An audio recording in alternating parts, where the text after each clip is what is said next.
Rin sits at her desk, dreading the end of the school day.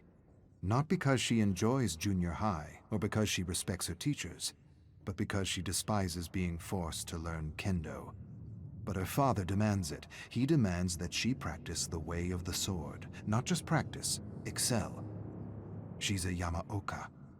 The Yamaokas come from a proud legacy, a samurai legacy. He reminds her of this every day, and every day the kids tease and humiliate her, telling her she has no business in their class, telling her she should wield a broom, not a shinai.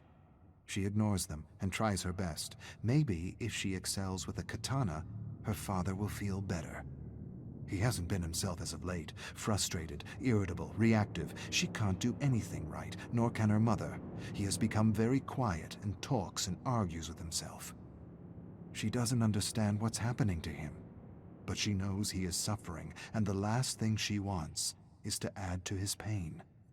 Family is everything, and maybe one day she'll be okay with wielding a katana. Maybe she'll even enjoy it. Rin's bones feel brittle and ready to collapse under the weight of the armor. She holds her bamboo shinai up to her opponent. I want this to be over. Can't this just be over? Her opponent insults her. He tells her there's a shattered window in the changing room she ought to clean before someone cuts themselves, Janitor Yamaoka. He laughs. He makes another janitor joke at her expense. A sudden heat rushes up her face. She wants to shove the shinai down his throat. See how he laughs with wood and splinters piercing through his stomach. Splinters piercing through his throat. Where did those thoughts come from? It's not like her to think such thoughts. She angles her shinai and feels something strange inside. She's never felt anything like it before, like a waking dragon in her heart. She stares at her grinning opponent. Faster than thought, she lunges and strikes his head. Everyone laughs at him. His head slumps in mingled defeat and humiliation. A boy stares at her with wide, disbelieving eyes. He blinks. You might be a Yamaoka after all. She hates to admit it, but it feels good to win. No, not to win. To defeat a foe. To defeat another human being. Defeat another human being? Why would I think this? These aren't my thoughts. But they are. She doesn't understand what happened. What thing came over her to give her the strength to contend with the boy in front of her? He isn't laughing anymore. He glares at her. She beat him. Not once, not twice. Thrice.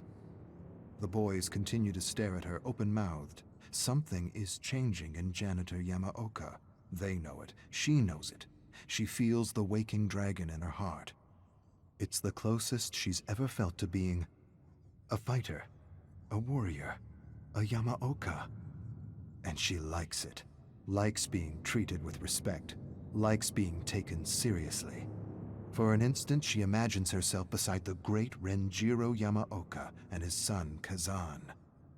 Something tugs in her heart, and the dragon stirs.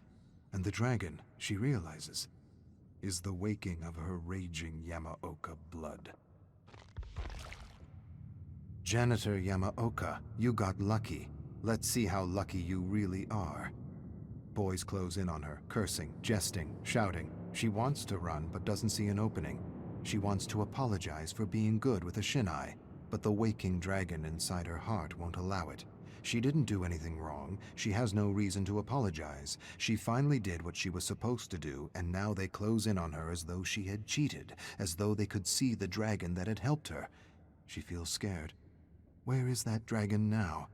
Where is the spirit of her ancestors? She raises a pleading hand for her abusers to stop. You will pay. You made me look foolish. For a moment, there is an opening between two boys, and there's no hesitation, only action. She charges through and storms across the schoolyard with a group of angry boys in pursuit. She quickly ducks behind a garbage bin and watches the boys run past her. One stops, turns towards the bins, narrows his gaze. She holds her breath. She can hear her heart pounding in her head. Why hide? You are better than these peasants. Stand and show them who you are. But she does not reveal herself. She hides and wishes that waking dragon to go back to sleep.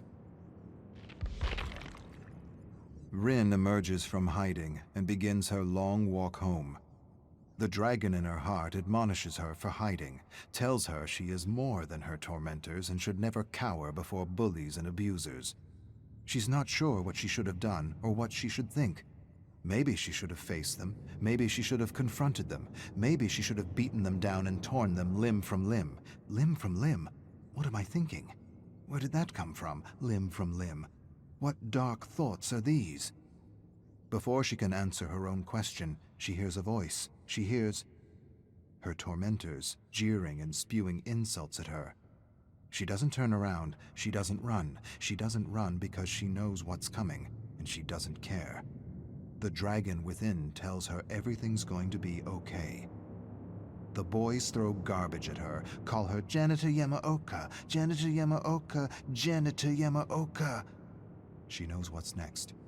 She sees it in her mind's eye like samurai of old. They'll push her down, surround her, punch and kick her, but this time she won't let the pain defeat her. She won't let the fear paralyze her. She'll use the fear and the pain to feed the dragon. Today her bullies will feel teeth and claws. They will feel her wrath, and they will learn she is a Yamaoka.